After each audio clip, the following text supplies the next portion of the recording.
Bonjour tout le monde, je m'appelle Marie-France Bougie, je vais être votre chroniqueuse auditive pour des chroniques au fil des prochaines semaines. On va s'attarder à différents sujets autour de la santé auditive. Mais aujourd'hui, on s'attaque à la base, on va aller regarder comment fonctionne l'audition, c'est-à-dire comment est-ce qu'on entend. Le son arrive à notre tête, à nos oreilles, sous forme d'une onde. Donc on peut penser à une ligne qui fait des hauts et des bas. Cette onde-là arrive à l'oreille et elle est captée sous forme de vibration. Évidemment, ce n'est pas une vibration qu'on va ressentir, mais elle est bien réelle. Alors, l'onde, elle arrive à la première partie de l'oreille, qui est l'oreille externe. Le mot le dit, externe comme dans extérieur. Alors, c'est toute la partie de l'oreille qui est en contact direct avec l'extérieur. L'onde de son, elle arrive dans l'oreille et elle s'en vient jusqu'à l'oreille moyenne, qui est notre deuxième partie de l'oreille. L'oreille moyenne, elle commence avec le tympan. Le tympan, c'est la petite paroi qui est ici, qui agit comme un petit tambour. On peut imaginer un tambourin avec une peau d'animal. Donc ça ici, la vibration, le son, quand elle va toucher cette peau-là, va le faire vibrer. Et c'est là que la chaîne commence. Le tympan va aller vibrer et transmettre sa vibration aux osselets. C'est les trois plus petits os du corps humain. Le marteau, qui est directement en contact avec le tympan, l'enclume et l'étrier. Le tympan va vibrer, va transmettre sa vibration au marteau, qui va transmettre sa vibration à l'enclume, qui transmet sa vibration à l'étrier. Alors, nos petits osselets qui sont ici sont dans l'oreille moyenne.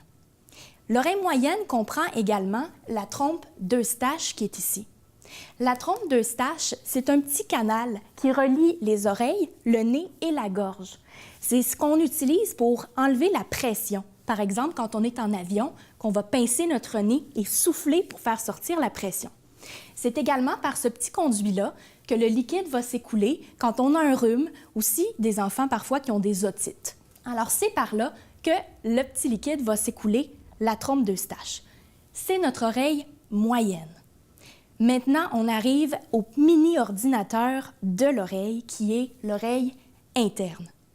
L'oreille interne, elle comprend tout un organe qui s'appelle la cochlée.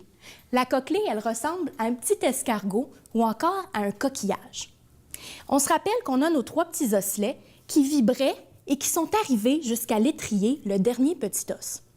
L'étrier, qui va aller frapper sur la cochlée, va créer un mouvement à l'intérieur. La cochlée, vous pouvez l'imaginer comme un long tuyau dans lequel il y a des petits poils, des petits cils, des cellules ciliées. Ces cellules-là, vous les voyez ici, des cellules normales, ils sont dans un liquide. Donc, on a notre cochlée qui est notre long tuyau, rempli de petits poils, de petites cellules ciliées, comme ça ici, et qui baignent dans un liquide. Donc, quand notre étrier arrive avec sa vibration, elle la transmet à la cochlée et ça fait des vagues dans le liquide et ça fait bouger nos petites cellules ciliées. Vous l'avez ici, des cellules en silence, et là, quand on a un bruit, hop, nos petites cellules réagissent parce qu'elles bougent dans le liquide. Alors, on a une photo microscopique pour avoir une meilleure idée de quoi ça a de l'air. Ici, on a vraiment des cellules ciliées normales, comme vous le voyez.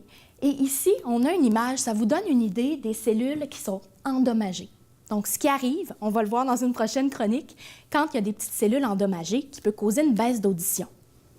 Une fois que mes petites cellules ont bougé, elles envoient par le nerf un message électrique au cerveau. Alors, ce qu'on entend, c'est l'oreille, la vibration qui se transforme en électrique, qui est interprétée par le cerveau. Donc, si on arrive avec notre image résumée, quand on regarde le trajet du son, on a notre onde de son qui est une vibration qui entre dans l'oreille, qui fait vibrer notre tympan. Et là, la chaîne s'amorce. Le tympan vibre, marteau, enclume, étrier, la vibration se crée, arrive à la cochlée, envoie des petites vagues à l'intérieur de la cochlée. Nos petites cellules bougent dans le liquide et ce mouvement-là est transmis sous forme de message électrique à notre cerveau pour envoyer, pour faire l'interprétation des sons qui ont été entendus par les oreilles. Alors, il faut que tout ça fonctionne pour qu'on puisse entendre. Alors, c'est autant une question de cerveau, de nerfs optiques qui mènent au cerveau, de la cochlée, de l'état de nos petites cellules, nos petits os qui doivent être en bon état, Et finalement, il ne faut pas qu'il y ait de blocage. La prochaine chronique, on regarde ensemble quelles peuvent être les causes d'une perte auditive. Je vous dis à la prochaine.